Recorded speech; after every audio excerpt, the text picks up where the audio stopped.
주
우리를 구원하시고 새 삶으로 초청하신 주님, 우리의 작은 믿음을 도우셔서 다시 죄의 길을 따르려는 유혹의 순간들로부터 우리를 지키시고 보호해 주시기를 원합니다. 내 마음의 가장 귀한 자리, 내 삶의 보좌에 좌정하여 주셔서 참 주인 되어 주시고 나의 모든 걸음을 통해 영광 받아 주시옵소서. 보혈의 능력으로 주님이 주시는 말씀으로 누리는 참된 기쁨이 우리 삶의 천국과 같이 충만하게 넘치길 소망합니다. 함께 기도하겠습니다.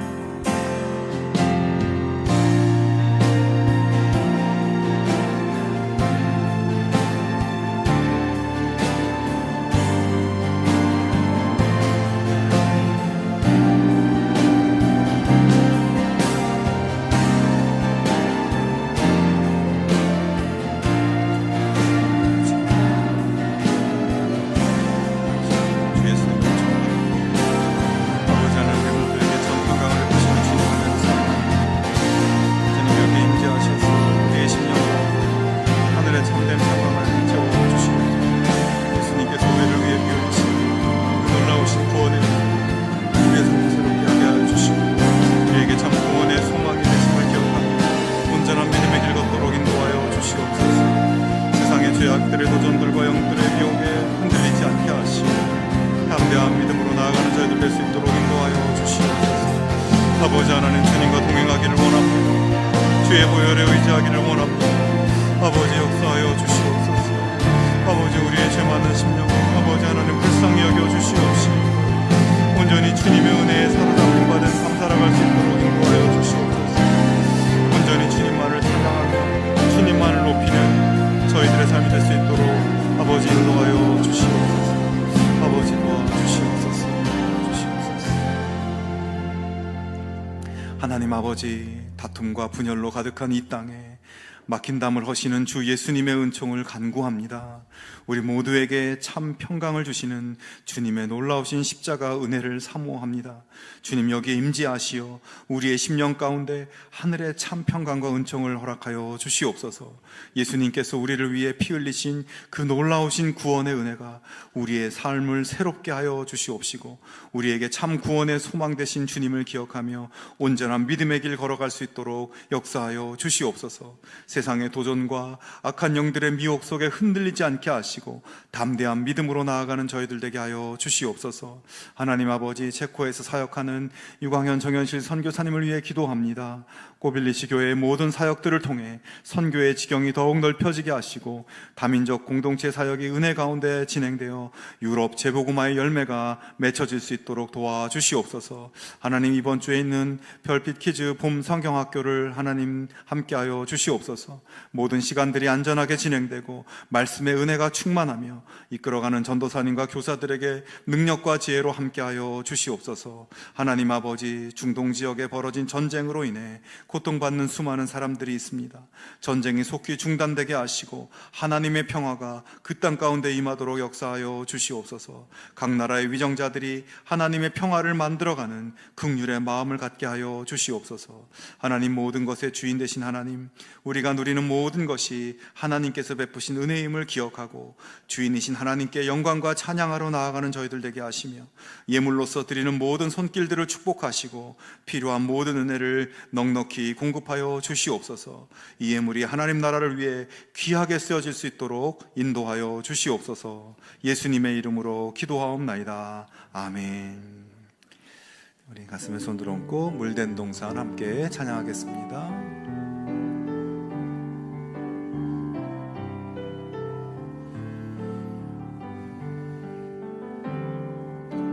주님, 나를 항상 인도하시리.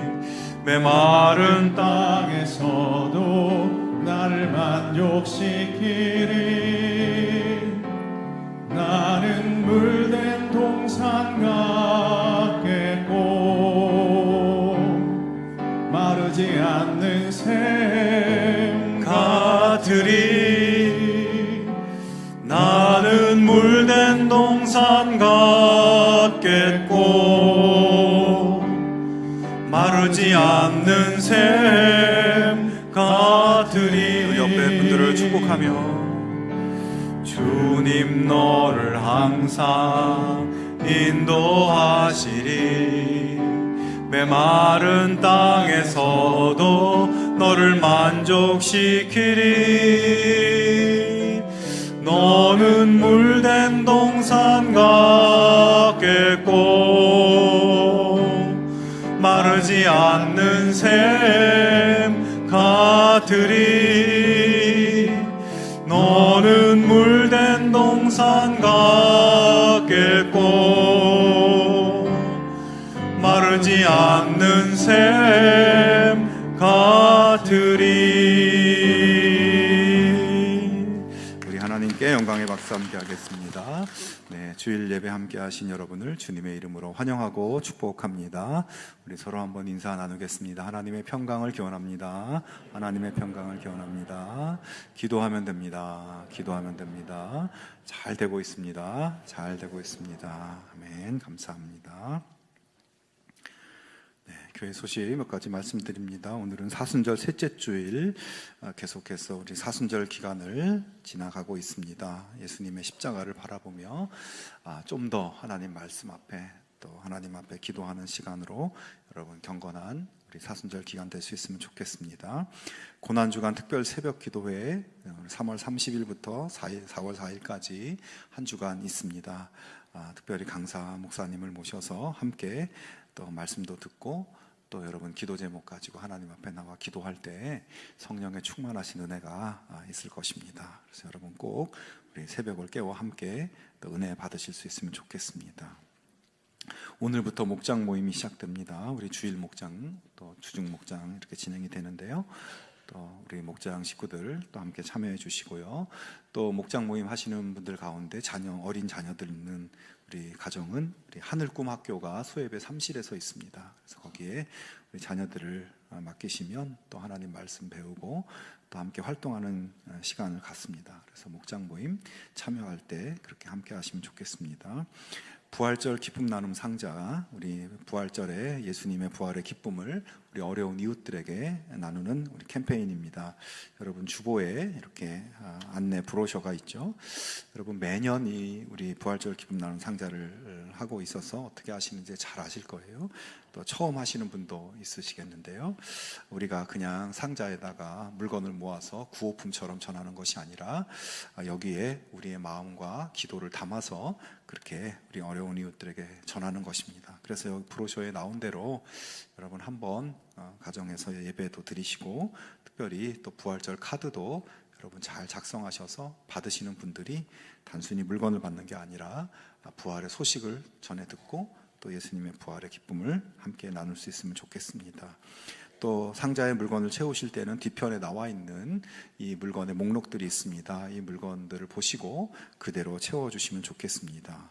더 좋은 것을 주기를 원하시더라도 여기에 나와 있는 이 물건들로 채워야 상자가 딱 이렇게 규격에 맞게 우리가 할 수 있거든요. 그래서 잘 보시고 그렇게 함께 참여해 주시면 좋겠습니다. 그래서 예수님의 부활이 우리만의 잔치가 아니라 우리 어려운 이웃들에게도 부활이 참 기쁨이라는 것이 우리의 사랑과 정성으로 나누어질 수 있으면 좋겠습니다. 금년에는 우리 별빛 킨더 아기 학교라는 프로그램이 진행됩니다. 상반기와 하반기에 이렇게 진행이 되는데요. 토요일 오전에 우리 아이들 또 부모님 또 부모님 보호자 한 분 이렇게 신청하실 수 있고 오셔서 하나님 말씀으로 배우는 그런 시간입니다. 우리 믿지 않는 가정들도 참여할 수 있는데요. 여러분께서 보시고 함께 또 하실 수 있으면 좋겠습니다.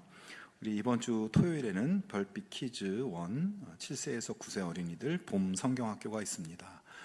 우리 성경학교를 통해서 우리 자녀들 하나님 말씀의 은혜 또 말씀에 또 굳은 씨앗들이 잘 심겨질 수 있도록 여러분 기도해 주시고요. 또 어제 별빛 키즈 2 성경학교가 있었는데 우리 아이들 정말 하나님 말씀 안에서 또 즐겁게 또 지내고 또 함께 또 기도하는 시간들 얼마나 은혜로웠는지 모릅니다. 우리 자녀들 위해서 계속 기도해 주시면 좋겠습니다.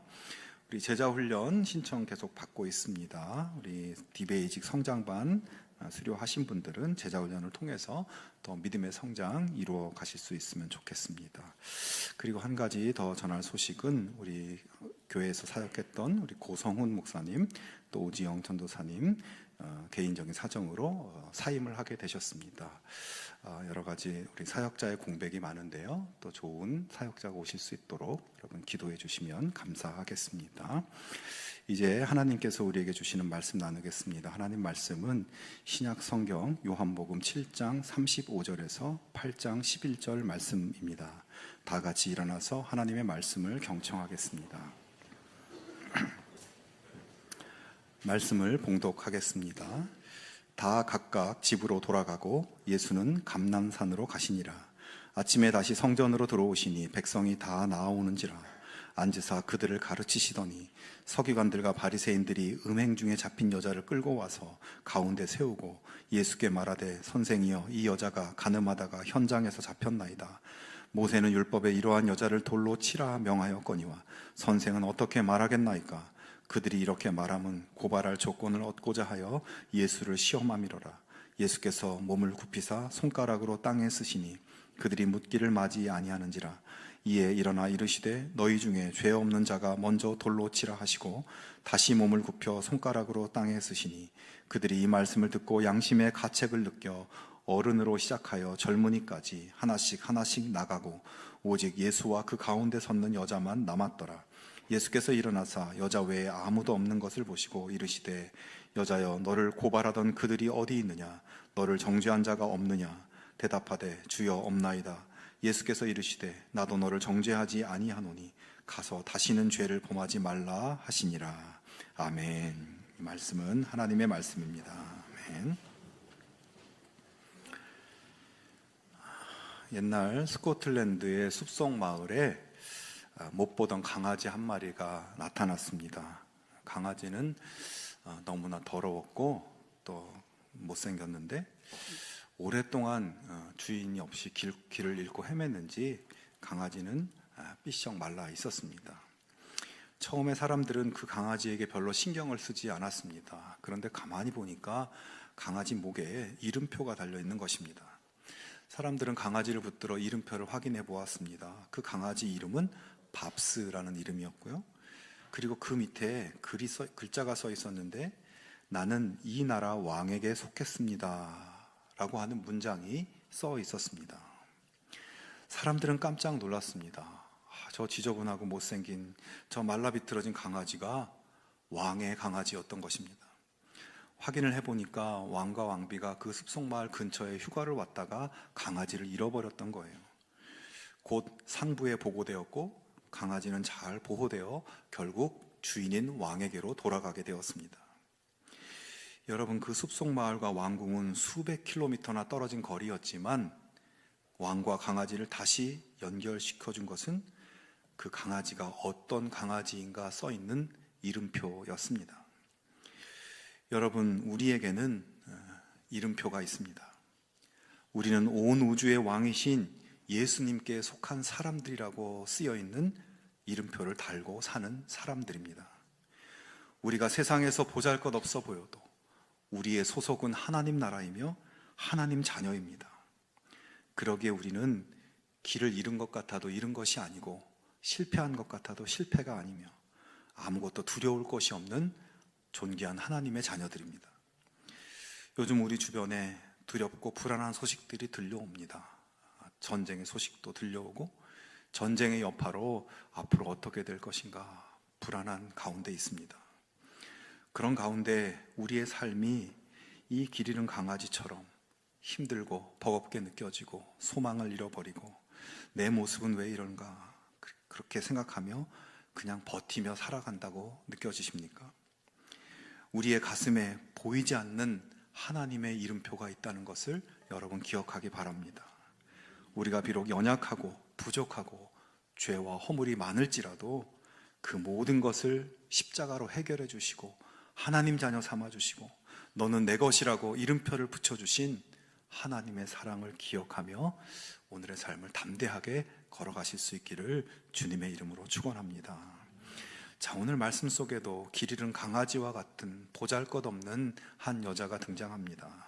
이 말씀은 요한복음에만 나오는 그런 특별한 이야기인데, 당시 예수님께서는 예루살렘에 오셔서 일주일간 초막절 명절을 보내시면서 그곳의 성전에서 말씀을 전하며 사역을 하고 계셨습니다. 이때 예수님이 전하신 말씀의 주제는 예수님은 어떤 분이신가, 예수님은 누구이신가 하는 주제였어요. 예수님은 하나님께서 보내신 그리스도이심을 사람들에게 전했습니다. 그러자 예수님의 말씀을 듣고 믿는 사람들이 점점 많아지기 시작했습니다. 이에 바리새인들이나 제사장들과 같은 종교 지도자들은 예수는 갈릴리 사람이고 성경에는 그리스도가 다윗의 후손으로 베들레헴에서 나온다고 했기 때문에 예수는 절대 그리스도일 리가 없다, 그가 주장하는 대로 그럴 리가 없다라고 했습니다. 게다가 예수는 안식일법을 비롯한 여러 가지 율법을 잘 지키지 않고 율법을 무시하는 그런 태도를 보이는 사람이었기에 그 사람이 그리스도라는 것은 말도 안 된다고 주장했습니다. 그래서 그들은 예수는 그리스도를 사칭하는 사기꾼이고 사람들을 미혹하고 분란을 조성하는 불온한 선동자로 빨리 제거되어야 할 위험한 인물이라고 생각했습니다. 그런 가운데 오늘 본문에서는 그 바리새인들과 서기관들이 예수님 앞에 웬 여자를 세워놓고 질문을 합니다. 여자는 음행 중에 잡힌 여자였어요. 4절과 5절에 선생이여, 이 여자가 간음하다가 현장에서 잡혔나이다. 모세는 율법에 이러한 여자를 돌로 치라 명하였거니와 선생은 어떻게 말하겠나이까? 라고 질문을 하고 있습니다. 자, 이 말씀을 먼저 보면 먼저 이들이 예수님께 대한 말투가 살짝 바뀐 것을 봅니다. 예수님께 대해서 선생이여 라고 이렇게 호칭을 합니다. 이 호칭은 당시 랍비들에게 하는 호칭이었어요. 아무에게나 하는 말이 아니었습니다. 사실 지금까지 그들은 예수님을 굉장히 무시하는 태도로 대해왔죠. 예수가 유대교의 중심부인 예루살렘 출신도 아니고 갈릴리 출신, 그 천박한 외곽 지역 출신이고, 또 당시 유대 사회에서는 아주 유명한 이 랍비 학파의 양대 산맥이 있었는데 바로 힐렐 학파와 샴마이 학파였어요. 유대 사회에서 랍비로 활동하려면 이 두 학파 중 어디든지 소속이 돼서 배우고 훈련받아야 했습니다. 사도 바울도 힐렐 학파의 가말리엘 제자였어요. 자, 그러나 예수님은 그런 데서 배우거나 한 분이 아니었습니다. 요즘 아이들 말로 듣보잡이었어요. 당연히 그런 예수님을 그들은 얕잡아 보았습니다. 그런데 지금은 말투가 확 바뀐 겁니다. 선생이여 라고 그렇게 랍비 대접을 하고 있습니다. 그러면서 마치 지금 현장에서 간음하다 잡힌 이 여자를 어떻게 하는 것이 좋겠는지 가르침을 달라는 듯이 질문을 하고 있습니다. 하지만 그들의 이런 태도와 질문 뒤에는 다른 의도가 있었죠. 6절에 보면 그들이 이렇게 말함은 고발할 조건을 얻고자 하여 예수를 시험함이로라. 자, 그렇습니다. 그들은 예수님을 랍비로 존중해서 무언가 배우려고 하는 그런 태도가 아니라 예수를 고발할 조건을 얻고자 덫을 놓고 있었던 것입니다. 이 당시 예수님은 누구도 가까이 하지 않으려는 병자들을 고쳐주시고 세리들이나 가난한 자들이나 또 소외되고 낮은 사람들과 가까이 하시며 그들과 식사도 하시고 사랑과 긍휼을 베푸시는 죄인들의 친구로 알려져 있었고, 사람들은 예수님 때문에 많은 위로를 받고 있었습니다. 자, 그런 맥락에서 지금 음행으로 인해 붙잡혀 투석형을 받아야 할 여자를 예수님 앞에 세웠을 때 분명히 예수는 저 여자를 돌로 치지 말라고 할 것으로 바리새인들은 예상했습니다. 자, 그렇게 되면 예수님이 명백하게 모세의 율법을 부정하게 되는 것이고 율법 모독죄로 예수님을 고발할 또 하나의 명목이 생기는 것입니다. 반대로 예수님이 만약 율법대로 여자를 돌로 쳐 죽이라고 한다면 그동안 가난한 자와 죄인들과 가까이 하시며 행하셨던 그 모든 가르침이 다 위선이고 거짓이었다고 그렇게 몰아갈 수 있고, 사람들은 그래서 예수님에게 등을 돌리게 될 것입니다. 그리고 또 한 가지, 당시에는 로마 총독만이 사형 선고를 내릴 권한이 있었어요. 그렇기 때문에 예수님이 그 여자를 죽이라고 만약 이야기한다면 현장에서 그래서 사람들이 돌로 쳐 죽이게 되면 로마 총독의 권한을 침해하는 것이 되고 그것을 빌미로 로마 정부에 고발할 명목이 생기는 것입니다. 지금 예수님은 이러지도 저러지도 못할 적대자들에 의해서 옴짝달싹하지 못하는 상황에 갇힌 것입니다. 자, 예수님은 이 상황에서 한참을 침묵하시다 말씀하시죠. 7절에 너희 중에 죄 없는 자가 먼저 돌로 치라. 예수님을 공경에 빠뜨리려고 왔던 사람들은 이 말씀 한마디를 듣고 다 양심의 가책을 느꼈고 아무 말도 못하고 하나씩 둘씩 떠나버립니다. 그리고 이제 홀로 남은 여자에게 주님은 말씀하시죠. 가서 다시는 죄를 범하지 마라. 자, 이야기는 그렇게 끝이 나고 있습니다. 여러분, 이 말씀에서 몇 가지 생각해 볼 것들이 있습니다. 첫 번째는 하나님 앞에서 죄 없는 사람은 없으며 하나님 앞에서 누구도 다른 사람을 정죄할 자격은 없다는 것입니다. 사람은 누구나 크고 작은 죄를 짓고 또 드러나는 죄도 짓고 은밀한 죄도 짓습니다. 지금 본문의 바리새인들과 서기관들 그리고 이 몰려온 사람들이 죄 없는 자가 돌로 치라고 했을 때 왜 돌아갔겠습니까? 그들 자신 속에 자기만 아는 은밀한 죄가 스스로 다 있다고 생각했고 그 양심의 소리에 그들은 물러난 것이죠. 사실 지금 예수님을 공격하기 위해 온 바리새인들과 서기관들은 모두 율법을 철저히 지키는 누구보다도 경건하다고 자부하는 사람들이었습니다. 그들은 외적으로는 이 여인과 같은 음행의 죄를 저지른 적이 없는 그런 사람들이죠. 그렇지만 적어도 지금 이 현장에서는 여자를 이용해서 예수님을 함정에 빠뜨려서 예수님을 죽이려고 하는 살인의 의도와 교만의 죄 가운데 있는 것입니다. 하나님 앞에서 그들도 죄인일 수밖에 없는 사람들이에요. 결국 예수님의 말씀 한마디에 그들은 자신들의 은밀한 죄의 망치질을 견디지 못하고 돌아가 버립니다. 자, 어떻게 보면 본문에서 예수님의 말씀을 듣고 돌아간 사람들은 그래도 양심이 있는 사람들이라고 볼 수 있어요. 저는 이 말씀을 보면서 만약 요즘 같으면 어땠을까? 요즘 같으면 예수님이 그렇게 이야기했을 때 요즘 사람들은 물러서지 않을 사람도 있지 않았을까 생각이 들었어요. 나는 정말 죄짓지 않았고 법대로 양심대로 잘 살아왔다고 주장하는 사람이 분명히 있을 것입니다. 하지만 성경에 그런 말씀이 있죠. 사람이 선한 일이 무엇인지 알면서 행하지 않는 것도 죄라고 말씀합니다.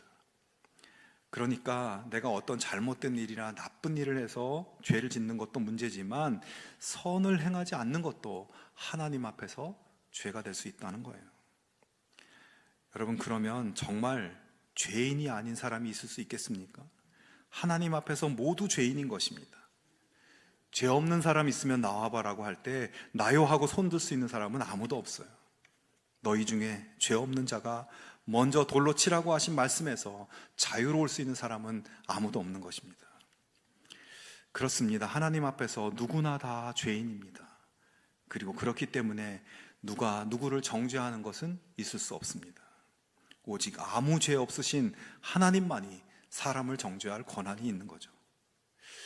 자, 여러분, 그러므로 우리 모두가 항상 우리 자신이 하나님 앞에 죄인일 수밖에 없다는 것을 인정하는 겸손한 믿음의 자세로 살아갈 수 있기를 바랍니다. 다른 사람들을 마음속으로 판단하고 비판하고 미워하고 정죄하는 그 모습이 나에게 있다면 유일하게 심판의 권한을 가지신 예수님 앞에 우리의 판단과 정죄의 마음을 내려놓을 수 있기를 바랍니다.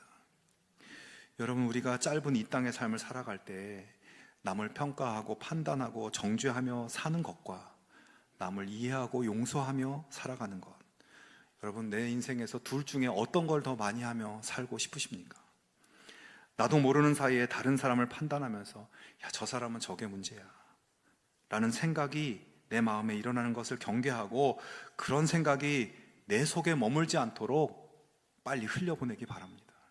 그리고 더 나아가서 그 사람을 긍휼히 여기며 그 사람을 위해 기도해 줄 수 있는 그런 마음을 여러분 품을 수 있기를 바랍니다.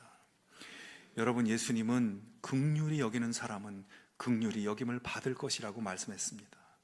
내가 긍휼히 여기고 살면 하나님께서 나를 긍휼히 여겨주시고 내가 판단하고 비판하고 살면 그 판단과 비판으로 내가 판단받게 될 것입니다. 주님의 십자가를 바라보는 사순절 기간입니다. 이번 한 주간 나에게 실수하고 상처 주고 내 마음에 부담으로 남아있는 사람들을 용서하고 용납하는 긍휼의 마음을 나에게 달라고 여러분 그렇게 기도해 보실 수 있기를 바랍니다. 그에게 다가갈 수 있는 용기를 여러분 구할 수 있기를 바랍니다. 그렇게 용서와 용납의 용기를 간구하는 우리를 예수님은 기뻐하시고 더 크고 긍휼하심으로 우리를 받으실 것입니다. 두 번째로 오늘 본문은 예수님께서는 죄를 정죄하지 않으시고 용서하시는 은혜와 사랑의 주님인 것을 보여주시는데요, 예수님을 공격하려는 사람들이 다 물러나고 이제 홀로 남은 여자에게 예수님 말씀하시죠. 여자여, 너를 고발하던 그들이 어디 있느냐? 너를 정죄한 자가 없느냐? 자, 여러분, 여기서 이 여자여라는 이 호칭은 그냥 단순한 단어가 아니라 상대방을 높이는 높임말입니다. 경어예요. 예수님은 지금 가늠하다 붙잡혀온 이 형편없는 여인에게 높임말로 여자여라고 말씀하고 있는 겁니다. 예수님은 왜 그녀를 그렇게 부르시는가? 예수님의 이 말 한마디, 이 단어 하나에 여러분 깊은 의미를 우리가 생각해 보면 좋겠습니다. 이 의미는 지금 죄 지은 이 여인도 하나님께서 창조하신 사람이고 하나님께서 사랑하시고 하나님께서 구원하시기 원하시는 하나님의 귀중한 존재임을 표현해 주는 말씀입니다. 예수님은 그 죄 많은 여인을 하나님이 살리고 싶어 하시는 아주 귀한 존재로 보고 있다는 것입니다. 여러분, 예수님의 관점은 그녀를 향해 돌멩이를 들고 있던 사람들과의 관점과는 완전히 달랐어요. 예수님의 그 모습, 죄인을 향해 여자여라고 부르시는 그 한마디를 보면서 여러분, 우리들도 하나님 저에게도 예수님과 같은 그런 마음, 그런 눈, 그런 관점을 나 또 갖고 살 수 있게 해주십시오. 여러분, 그렇게 기도할 수 있기를 바랍니다. 그리고 이어서 예수님은 11절에 나도 너를 정죄하지 아니하노니 가서 다시는 죄를 범하지 말라 말씀하세요. 자, 여러분, 지금 이 여자는 죄를 저질러서 죽어야 할 사람으로 끌려왔습니다. 당장이라도 돌에 맞아 죽을지 모르는 급박한 상황에 있어요. 그러나 예수님의 말씀 때문에 돌멩이를 들고 있던 사람들은 물러나고 그녀는 다행히 목숨을 건졌습니다. 자, 하지만 여러분, 여기서 우리가 오해하지 말아야 할 것이 있습니다. 지금 예수님께서 이 여자를 관대하게 대하시는 것 같고 그녀의 죄를 그렇게 무겁게 생각하지 않으시고 죄를 덮어버리고 오히려 그녀를 위로하면서 일이 마무리가 잘 된 것으로 생각하면 안 된다는 것이에요. 이 말씀을 가지고 기독교의 본질은 무조건적인 용서다라고 끝내서는 안 된다는 것입니다. 여러분, 지금 예수님께서 죽을 죄를 지은 여자의 위기를 해결해 주시고 그렇게 문제는 끝나고 이야기가 마무리된 것처럼 보이지만 여러분, 그렇다고 그녀의 죄가 없어진 것은 아니었습니다. 여전히 그녀의 죄는 남아있어요. 예수님이 너를 정죄하지 않겠다고 했지만 엄밀히 말하면 그녀의 남아있는 죄에 대한 심판과 형벌은 본인이 해결하든지 누군가 대신 해결을 해야만 하는 것입니다. 그러므로 예수님께서 너를 정죄하지 않겠다라고 하신 말씀은 죄를 그냥 가볍게 다루시겠다는 의미가 아니라 그 말씀 안에 깊은 영적인 의미가 있는 겁니다. 여러분, 예수님은 이 사건 이후에 6개월 뒤에 십자가 죽음을 죽으십니다. 앞으로 6개월 있으면 자신 앞에 있는 십자가를 예수님은 알고 계셨어요. 즉, 예수님께서 그녀에게 너를 정죄하지 않겠다고 하신 말씀은 앞으로 사람들의 죄를 대속하기 위한 십자가 죽음을 생각하면서 이 말씀을 하고 있는 거예요. 그래서 너를 정죄하지 않겠다는 예수님의 말씀 속에는 너가 범한 죄는 용서받기 힘든 죄악이다. 성경에서 너 같은 죄는 돌로 쳐 죽이라고 되어 있다. 그러나 내가 너의 죄를 해결해 주겠다. 내가 너를 대신해서 돌을 맞겠다. 내가 너 대신 죄를 담당하고 내가 대신 죽어주겠다. 내가 너를 용서하겠다. 의미가 담겨 있는 것입니다. 그녀의 죄를 예수님 자신이 자기 목숨으로 자기 피로 해결해 주겠다고 선언하고 계신 것입니다. 죄의 결과로 죽어야 할 죄인을 사랑하셔서 그를 살리고 싶으셨던 예수님은 지금 이 여자가 돌에 맞아 죽어야 할 죄를 그냥 눈 감아 주시는 것이 아니라 처절하게 대신 짊어지시고 십자가에 죽으심으로 그녀의 죄를 예수님이 책임져 주시는 것입니다. 사랑하는 여러분, 예수님은 정죄하는 분이 아니라 죄를 없애시는 분이고 용서하시는 분이십니다. 여러분, 이 진리가 우리에게 너무나 큰 은혜인 거예요.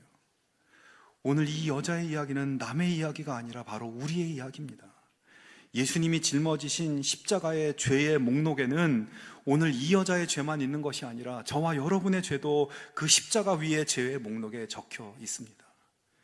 죄 많은 여자의 모습 속에서 우리 자신의 죄를 돌아보아야 하며 예수님의 모습 속에서 나의 죄를 위해 대신 죽으신 그 주님의 십자가를 보아야 하는 것이에요. 하나님 앞에서 오늘 우리는 죄로 인해 죽을 수밖에 없는 존재들입니다. 그러나 예수님은 죄로 죽을 수밖에 없는 우리를 비난하거나 정죄하지 않으시고 그 죄를 없애주시고 죄 때문에 죽어야 할 우리를 사망의 족쇄로부터 풀어주시고 영생을 살아가게 하셨습니다. 여러분, 그 예수님의 은혜와 사랑을 마음에 깊이 새기고 예수님을 찬미하며 주님의 사랑에 응답하는 삶으로 나아갈 수 있기를 주의 이름으로 축원합니다. 주님은 그렇게 너의 죄를 내가 다 책임질 것이다, 네가 받을 정죄를 내가 대신 받을 것이며 네가 죽어야 할 심판을 내가 받을 것이다 말씀하시고 마지막 당부를 하십니다. 이제 가서 다시는 죄를 범하지 마라. 여러분, 여자에게 단순히 야, 이제 다 됐으니 가봐라, 이제 용서받았으니 자유롭게 살아라 하지 않으셨어요. 예수님은 죄 많은 여자의 죄를 해결하시고 이제 죄와 상관없는 하나님 자녀의 새로운 삶을 이제 출발하고 살아갈 것을 당부하고 있습니다. 여러분, 예수님께서 죄로 죽을 수밖에 없는 여자를 사랑하시고 용서하시고 자기 목숨으로 대신 죄를 담당하신 이유는 바로 그겁니다. 이제 너 더 이상 죄 짓지 말고 하나님 자녀답게 그렇게 살게 하기 위한 것이었습니다. 용서는 단순한 면제가 아니라 주님과의 새로운 관계로 들어가는 입구인 것입니다. 그러니까 지금 이 여자는 정말 중요한 두 가지 선물을 받았어요. 그것은 죄 용서와 새 출발입니다. 죄로 얼룩져 있는 인생, 주님의 용서의 선물을 받을 만한 일을 하나도 하지 않았지만 일방적인 은혜의 선물을 받았고, 더 나아가 구원받은 새로운 하나님 자녀의 삶, 회개의 삶, 거듭난 삶을 선물로 받은 것입니다. 여러분, 그 선물을 오늘 우리들에게도 주셨다는 것을 기억하기 바랍니다. 이 말씀을 나를 위한 말씀으로 들으시기 바랍니다. 나를 위해 대신 죽으시고 나를 살리신 예수님, 그래서 나의 죄를 해결해 주신 예수님, 그 예수님의 당부하심을 기억하며 죄와 상관없는 거듭난 새로운 삶, 여러분 회개의 삶을 결단하며 나아가실 수 있기를 바랍니다. 물론 우리는 연약해서 또다시 죄의 자리에 서고 또다시 죄를 행하게 될지도 모릅니다. 어쩌면 우리가 너무 쉽게 용서받았기 때문에 너무 쉽게 죄의 자리로 돌아가는 경우가 많습니다. 하나님은 언제든지 잘못했다고만 하면 용서해 주시는 그런 하나님이시라는 얄팍한 생각으로 금방 다시 죄로 돌아가는 거예요. 그만큼 우리가 죄에 대해서 연약한 존재들입니다. 자, 그러면 어떻게 해야 될까요? 어떻게 다시는 죄를 범하지 말라는 주님의 당부를 이루어갈 수 있을까요? 우리의 능력이 아니라 십자가의 능력으로 할 수 있는 것입니다. 매일 매순간 낮이나 밤이나 눈을 뜨나 감으나 나의 죄를 대신해서 십자가에 못 박혀 죽으신 예수님을 바라보고 의지할 수 있기를 바랍니다. 내가 용서받기 위해서 하나님의 아들이 죽으셨다는 그 은혜에 머리를 숙이고 그 은혜에 사로잡혀 살아야 우리가 죄 짓는 생활에서 벗어날 수 있습니다. 매일 아침 단 1분이라도 죽을 나를 살려주신 예수님의 그 십자가 은혜를 되새기고 그분의 당부를 기억하면서 죄에서 돌아서서 주님을 닮아가는 하나님 자녀의 삶을 결단하며 하루를 시작할 수 있기를 바랍니다. 그리고 하루를 사는 동안 잠깐이라도 십자가를 바라보며 기도하고 잠들기 전 1분이라도 부족함을 회개하고 죄와 상관없는 삶을 새롭게 다짐하는 우리들이 될 수 있기를 바랍니다. 여러분, 사순절의 한 주간 무엇보다 우리 자신이 죄로 죽어야 할 존재였음을 직면하고 나를 위해 십자가에 달리신 예수님의 은혜를 감사하며 그 은혜에 걸맞는 하나님 자녀의 거룩한 삶 살아갈 수 있기를 주님의 이름으로 축원합니다. 우리 함께 찬양하기를 원합니다. 무너진 우리의 삶을 일으키기 위해 십자가로 나아가신 예수님을 우리가 함께 바라보며 예수님을 찬양하기를 원합니다. 죄로 인해서 죽을 수밖에 없는 우리에게 자기 피로 십자가로 사랑을 부어주신 그 예수님을 사랑하는 마음으로 우리가 이 찬양으로 예수님을 경배했으면 좋겠습니다. 십자가 그 사랑 멀리 떠나서 무너진 나의 삶 속에 잊혀진 주 은혜 돌 같은 내 마음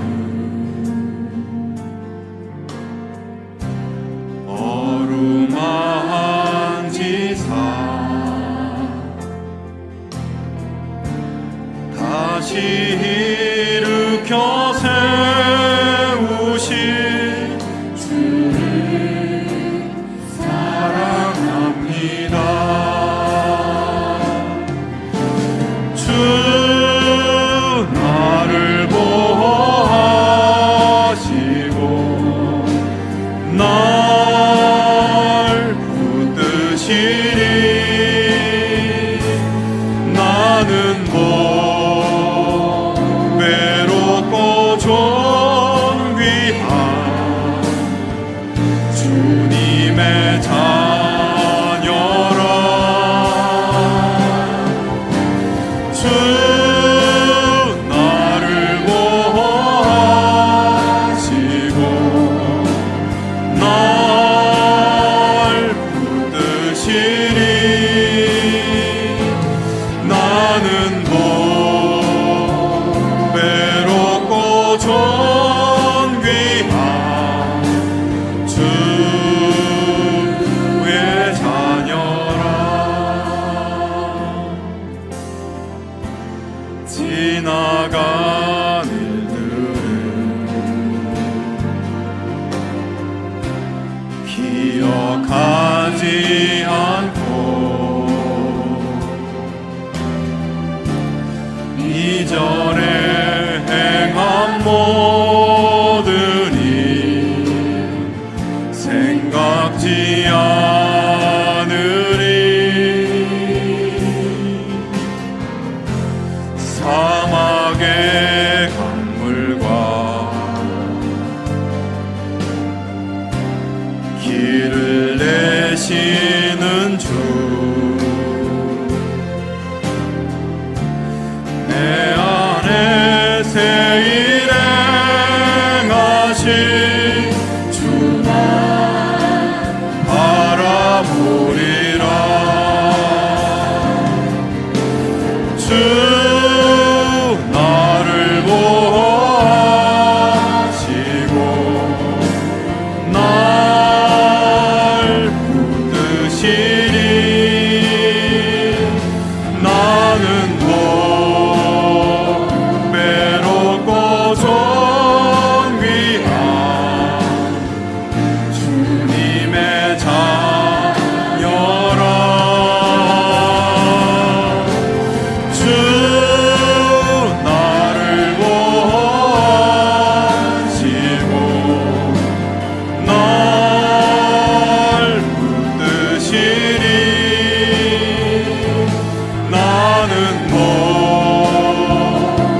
기도하기 원합니다. 십자가 그 사랑에서 멀리 떠나 있던 우리의 모든 삶을 이 시간 주님 앞에 고백하며 회개하며 기도하기 원합니다. 죄에 물들어 굳어있고 메말라 있던 우리의 삶을 주님의 보혈의 능력으로 새롭게 해주시옵소서. 주님 베푸신 은혜에 합당한 하나님 자녀의 삶 살 수 있게 해주시옵소서. 이런 제목들로 함께 통성으로 기도하겠습니다. 하나님 아버지 감사합니다. 아버지, 주의 놀라우신 사랑과 은혜를 우리들에게 허락하여 주시옵시고 죄로 인해 죽을 수밖에 없는 우리들을 구원하여 주시며 십자가의 보혈의 능력으로 새롭게 하시는 하나님의 놀라우신 사랑을 이 시간 찬양하고 경배합니다. 이 세상의 죄악 가운데 살아가고 있는 저희들을 아버지 하나님 사랑하여 주시옵시고 용서하여 주시고 새로운 삶으로 살아갈 수 있도록 은혜를 베푸시는 하나님의 놀라우신 은총을 기억하며 감사와 찬양을 드립니다. 그러나 우리가 여전히 죄의 길에 머물며 죄의 생각에 머물며 아버지 누군가를 정죄하며 미워하며 아버지 그렇게 살아왔던 우리의 모든 죄악된 모습들을 이 시간 주님 앞에 내려놓습니다. 아버지 용서하심의 은혜로 우리가 새롭게 되게 하여 주시옵시고 주의 보혈로 새롭게 되게 하여 주시옵시고 하나님이 기뻐하시는 믿음의 자녀의 삶 살아갈 수 있도록 은혜를 더하여 주시옵소서. 아버지 주님의 십자가 사랑에 날마다 아버지 의지하며 그 사랑 붙들고 나아가는 저희들 될 수 있도록 도와주시옵시고 아버지 메말라 있고 굳어있는 아버지 우리의 모든 심령과 삶이 주의 보혈의 능력으로 새롭게 되어 아버지 하나님 역사하시는 주의 은혜를 따라 살아갈 수 있는 저희들 될 수 있도록 함께하여 주시옵소서.